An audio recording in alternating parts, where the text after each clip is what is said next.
Алымкадыр Бейшеналиев президент Исманкуловду кууп чыгып жазалады. Эгер Алмазбек Исманкулов жабдыктарын 2 күндүн ичинде алып чыгып кетпесе, анда аны өзүм сыртка ташып чыгам, деди Саламаттык сактоо министри Алымкадыр Бейшеналиев. Ал Бишкек шаарындагы номер 2 оорукана, Амурдагы номер 6 ооруканага барган. Исманкулов бул оорукананын Байтек Батыр менен Жантөшев көчөлөрүнүн кесилишинде жайгашкан имаратында жеке клиникасын иштетип келет. Бейшеналиевдин айтымында 20 күн мурун Саламаттык сактоо министрлиги Борбор каланын мэриясы жана шаардык кеңеш аркылуу Исманкуловдун клиникасы менен түзүлгөн келишимди жокко чыгарган. Талаш жаралган учурда Исманкулов акча берип келишимди узартып жүргөн. Мен министр болгондо келишимди узартпагыла деп айткам. Бирок 2024-жылга чейин узартышкан. Ким кол койгону белгисиз, көрсө вице-мэр кол койгон тамгаларды жазалмалап коюптур. Бул боюнча сотко кайрылдык, деди Бейшеналиев.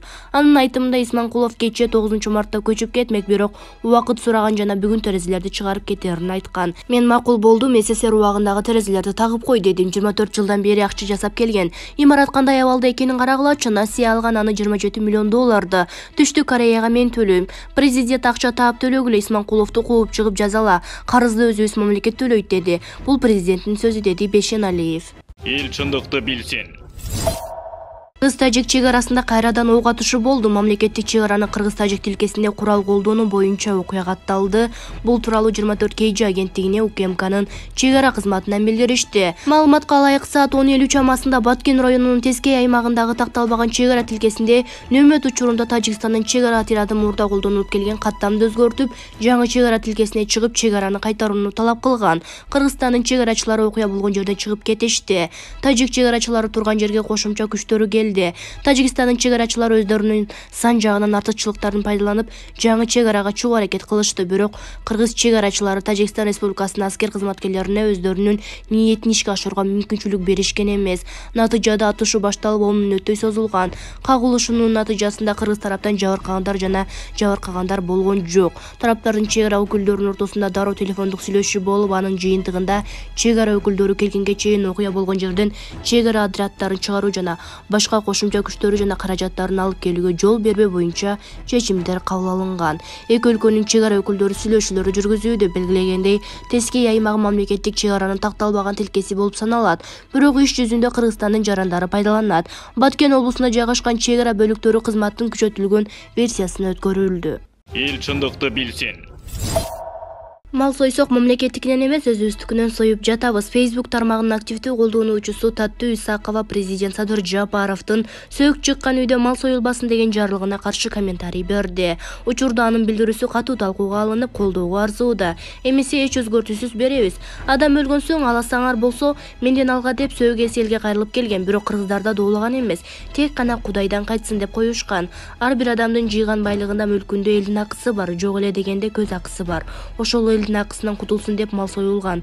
3-лүк 7-лик 40-лык аш берүүдө да мал союлуп, маркумдун ыраазычылыгына багышталган. Андан кыйын кыргыз эч качан куда сөөк жейик жатын ачыкка жаткырган эмес. Сыйлоо жагынан кыргыз элине эч бир улут тең келе албайт. Мурда муздап союп, жиликте устукан тарткандан бир гана кыргыз казакка тиешелүү. Эл сойсо өзүнүн малын союп жатат. Мамлекет союп берген жок, ашка отурган эч ким жок.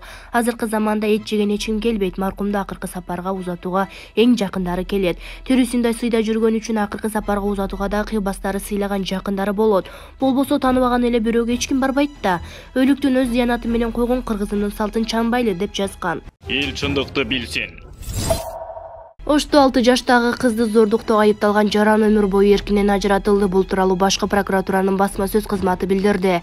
Маалыматка ылайык, Кара Суу райондук соттун өкүмү менен Ны аттуу Жаран 6 жаштагы кыздын алсыз абалынан пайдаланып, ага карата өзгөчө мукачылык менен ыплас формадагы сексуалдык мүнөздөгү аракеттерди жасагандыгы, анын ден соолугуна физикалык жана психологиялык залал келтиргендиги үчүн зордуктоо беренеси менен күнөөлүү деп табылып, 20 жылга эркиндигинен ажыратылган. Райондук прокуратура бул өкүмгө макул эместигин билдирип, анын жазасы жасалган кылмыштын ордугуна дал келбегендиги үчүн апелляциялык сунуштама келтирген. Натыйжада Ош облустук соттун өкүмү менен апелляциялык сунуштама канааттандырылып, Ны аттуу Жаран карата өмүр бою эркиндигинен ажыратуу жазасы дайындалды. Ассаламу алейкум, дорогие друзья. Мы занимаемся лечением любой сложности.